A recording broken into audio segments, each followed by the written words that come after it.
The shot grouping was so tight, you could cover all 5 holes with a quarter. That's what the range officer said when he pulled the target back.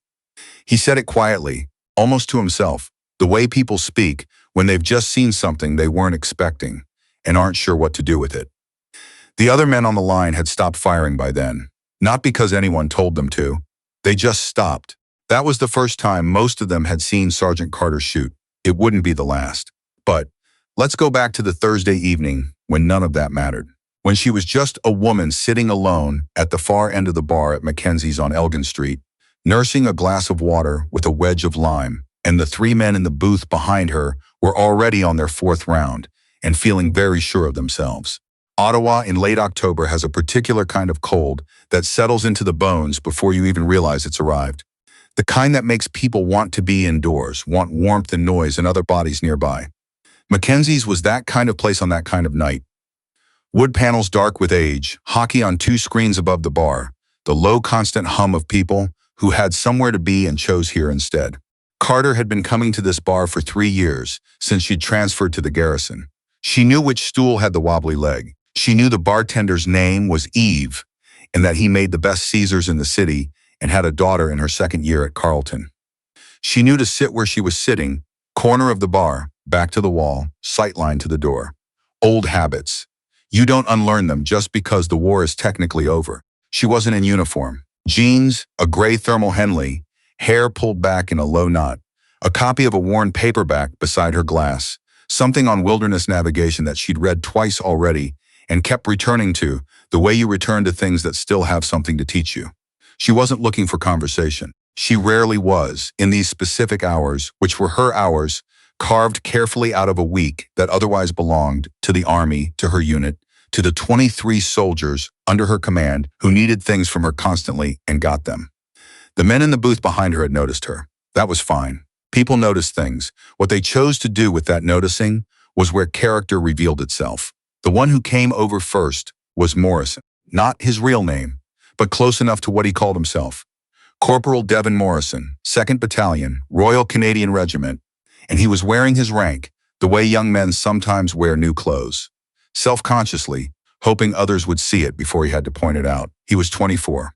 He had the jaw and the posture and the particular brand of confidence that comes not from having been tested, but from not yet having been tested and not knowing the difference. He leaned against the bar beside her. "You waiting for someone?" Carter looked up from her book, looked at him. The look wasn't hostile. It wasn't warm either. It was the look of someone doing a rapid and dispassionate calculation. "No," she said, and went back to her book. That should have been the end of it. That was the reasonable ending. Morrison looked back at his friends. Ruiz and Hale, both from his unit, both watching with the lazy attention of men who had nothing better to do and had convinced themselves this qualified as entertainment. Ruiz made a gesture with his beer. "Go on, keep going." Hale smiled into his glass. "Quiet night to be reading alone." Morrison tried again. "We've got room in the booth. I'm fine here, you sure? It's more fun over there." He said it like fun was something she obviously didn't know about, like he was offering her access to a world she'd been locked out of. Carter set her book down flat, turned on the stool so she was facing him. She had a particular way of doing this, unhurried, deliberate, that tended to unsettle people who weren't expecting it. She wasn't tall, 5'4", maybe 5'5". The Henley was loose. There was nothing about her presentation that shouted anything at all. "Corporal," she said. Morrison blinked. "Sorry? Your base pass is clipped to your belt." 2nd Battalion flash on the keychain. She glanced at it briefly. Long way from Petawawa. Something shifted in his expression. Not quite embarrassment.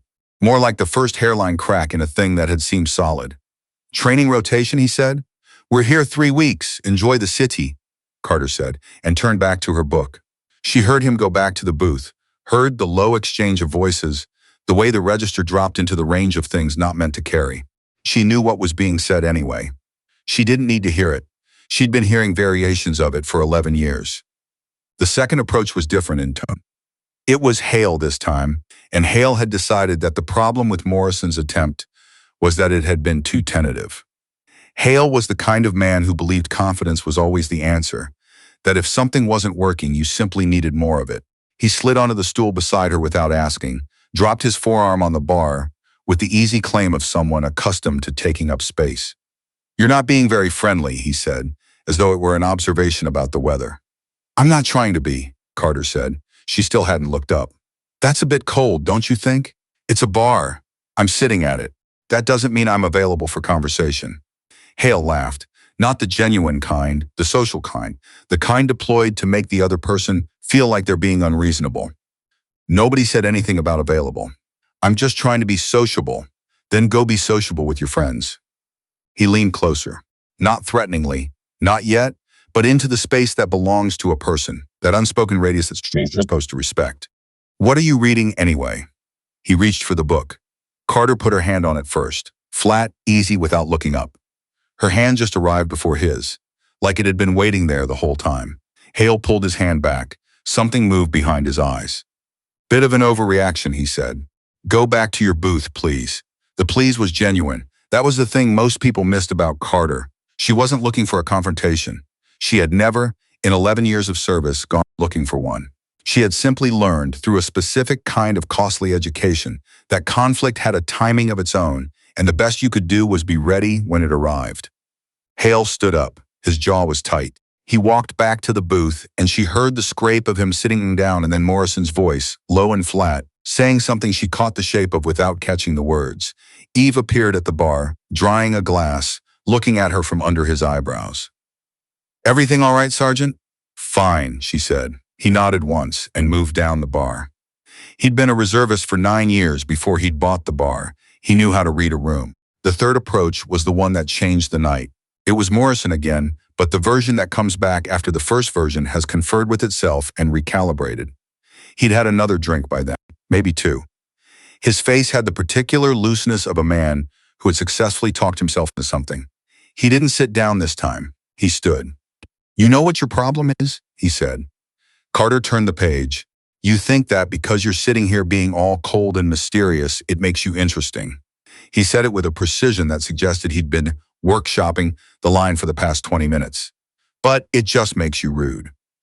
Carter looked up then, really looked at him, at the way he was standing, weight on the front foot, chin just slightly raised, shoulders squared in that unconscious staging men sometimes did when they were performing certainty for an audience.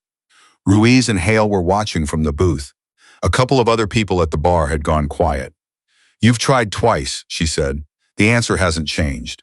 I'm going to ask you to go back to your table one more time. Or what? The question sat there. Or nothing, she said. I'm not threatening you, Corporal. I'm asking you to respect a boundary. That's a basic social competency. I'd hope your unit was teaching it. The unit comment landed wrong. She knew it would. That was the calculated risk. Sometimes you named the thing plainly and it diffused. Sometimes it escalated. Morrison's jaw moved. You don't know anything about my unit. I know your rank. I know your base. I know you've been standing here for the past 45 seconds trying to figure out whether the right move is to back down or push forward, and that you've already decided, which means the next 30 seconds are going to be either very embarrassing for you or very embarrassing for both of us. She picked up her glass. I'd prefer neither. The slap was a surprise, not because she hadn't tracked the possibility, but because she genuinely believed he'd take the off-ramp. His right hand came around and connected with her left cheek. Not hard enough to knock her off the stool. Hard enough to make the sound that slaps make in quiet rooms. The bar went completely silent. The kind of silence that has a texture to it. The kind that means something has happened that can't unhappen. Carter sat very still for a moment. She set her glass down with a careful, level hand. The lime wedge made a small sound against the bottom of the glass. She took a breath in through the nose, slow. The breath of someone who has done the math in the time most people spend being surprised. Then she turned on the stool and stood up. Morrison had taken a half step back, not retreating. He didn't know yet that retreating was the option he should have already chosen, just the unconscious recoil of a man who, in the half second after his hand completed its motion, had understood dimly that something about the calculus was different than he'd expected. She hadn't gasped, hadn't flinched, hadn't raised her hands to her face. She just sat there for that long, still moment like someone pausing a film to examine a frame. She was calm in the way that certain things are calm, the way deep water is calm, the way a held breath is calm. That was a mistake, Carter said. Quiet. Not a threat. A statement of fact, the same way you'd tell someone they'd missed their exit. I'd like to see what you're going to. She didn't hit him. That's important to understand. What she did was faster and more economical than hitting. A single controlled movement, weight shifted, angle closed, and Morrison was against the bar with his right arm behind him at an angle that made his shoulder joint very interested in cooperation. Not dislocated, not broken, simply educated. The hold lasted 4 seconds, long enough to make the point, long enough for him to stop making noise. She stepped back, gave him his arm back, let him straighten up. Ruiz had stood up from the booth. Hale had his phone out, and then put it away and then got it out again. Neither of them moved further than that. Eve had already picked up the phone behind the bar. "Don't," Carter said, without looking at him.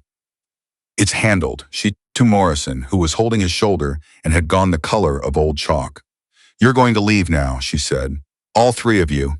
You're going to go back to your hotel, and in the morning when this feels different than it does right now, you're going to think about what you actually want to do with it." She sat back down, picked up her book, found her page. The 3 men left. She heard the door, and then the sound of the street for a moment, and then the door closing again. She heard the bar breathe back to life around her. The hockey game suddenly loud again, someone laughing 2 tables over, the clink of Eve pulling a pint. She turned the page. What Morrison did the next morning was file a report. This was his mistake, though it would take him several hours to understand that. He filed it through channels, the way you were supposed to. Went to the duty sergeant at the training rotation's temporary administrative office, described an altercation at a bar, described being physically restrained by a civilian woman he'd never met. He didn't mention the slap. People rarely lead with the part that reflects worst on themselves. The duty sergeant, a man named Petrov, took the report and told Morrison to sit tight. What Petrov knew, and Morrison didn't, was the name Carter had given him when he'd checked her ID. Not because he'd asked for it. He hadn't. But because she'd handed it to him calmly when he'd come over after the 3 men left, handed it over the same way she'd set down her glass.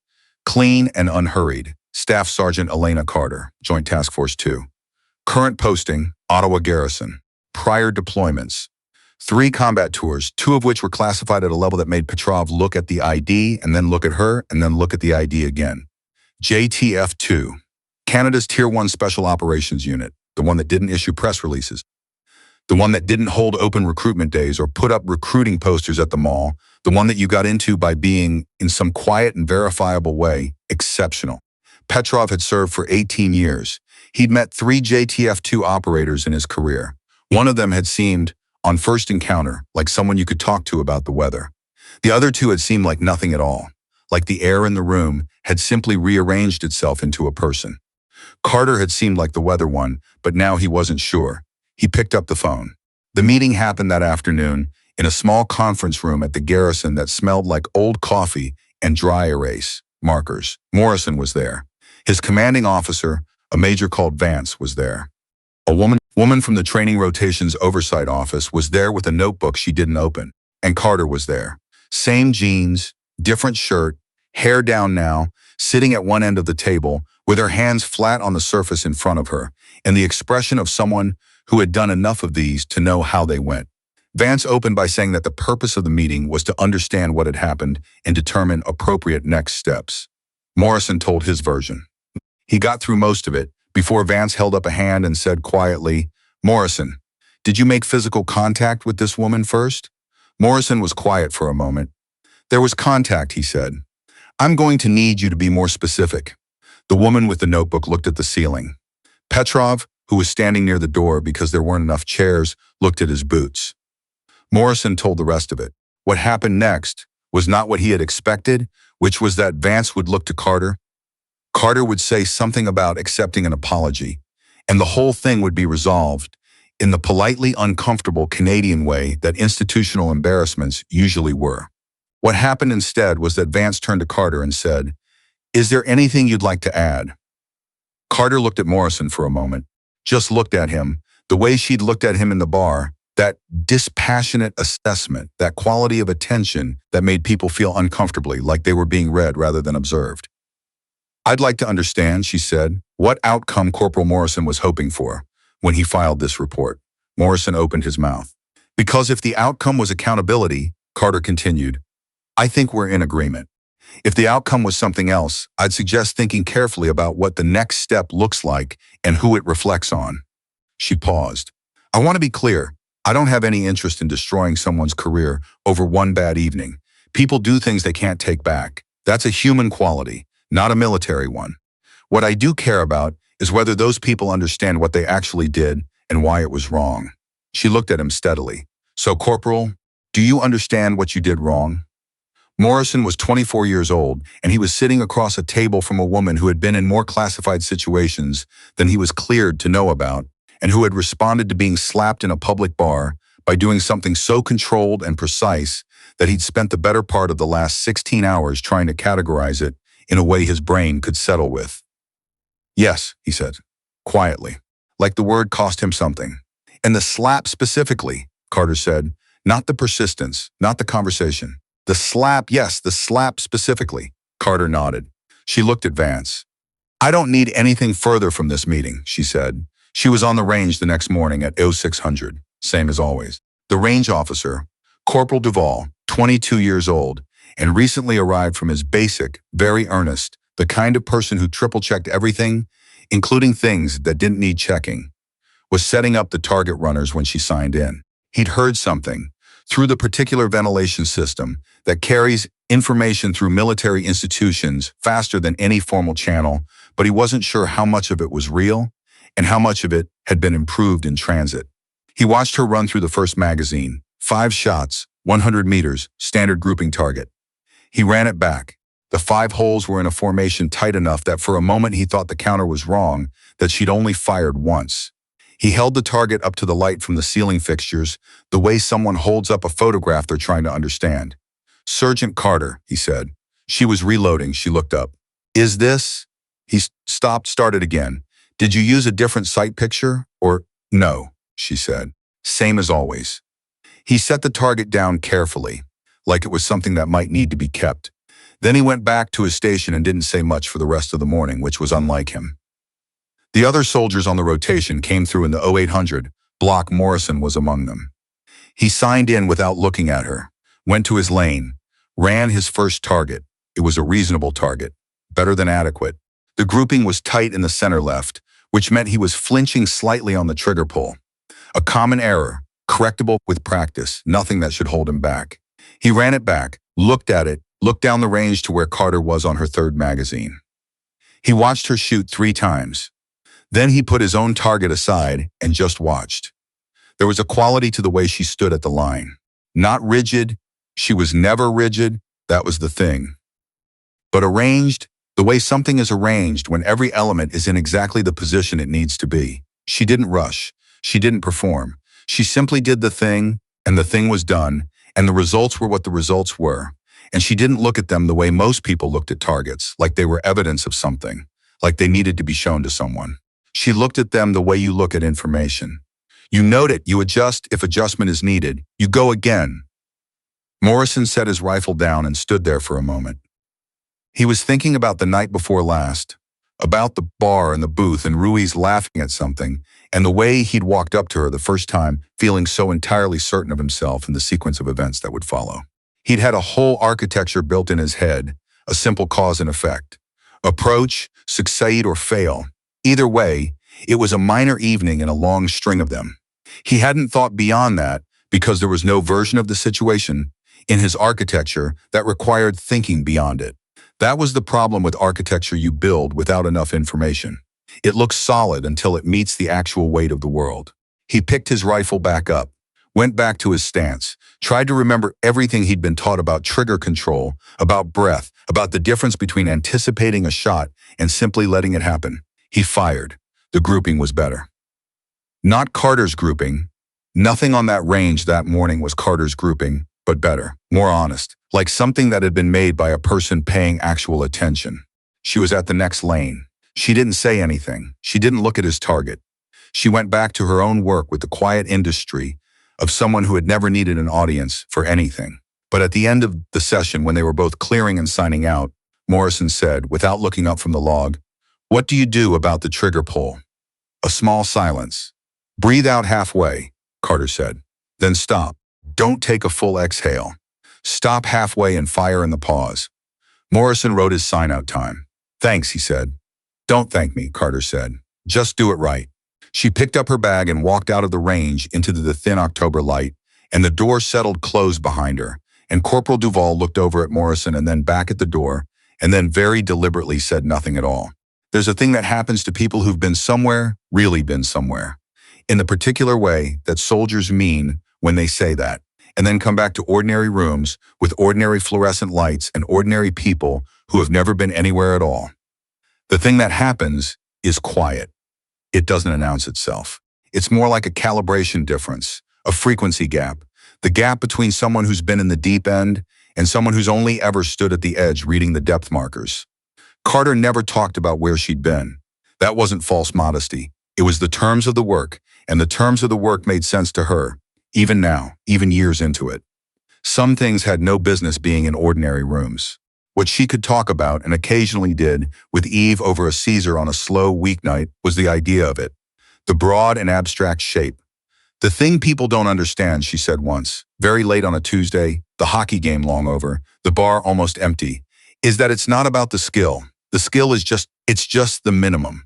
You have to be able to do the thing before anything else matters. But the thing that actually matters is whether you can hold yourself steady when everything around you is designed to make you stop being yourself. Eves dried a glass. And can you? He asked. Carter thought about it. She had the considered quality of someone who didn't answer questions until they'd turned them over a few times, examined the underside. Some days, she said, she left him a good tip. She always left a good tip.